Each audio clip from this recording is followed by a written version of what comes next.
What contracting agencies solve is the hiring process.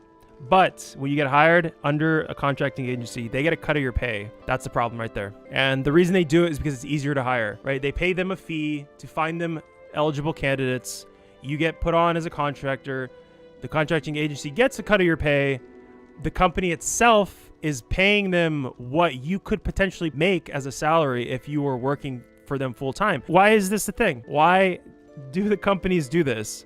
Because then they don't have to pay for benefits and everything else that comes with that. It's a win-win for both the contracting agency and for the company itself. My last job, I was a contractor. I told them I got a new job. I gave them an opportunity to compete, right? I was making 30 an hour. I said I had an offer for 40 an hour. They came back to me and said, oh, let me talk to the person, because I talked to a recruiter who had a boss, and that boss is the guy who worked with our company. He said, let me see what I can do. I got to talk to my boss. I get on a call with the boss, and he's like, what do we need to do to keep you on, right?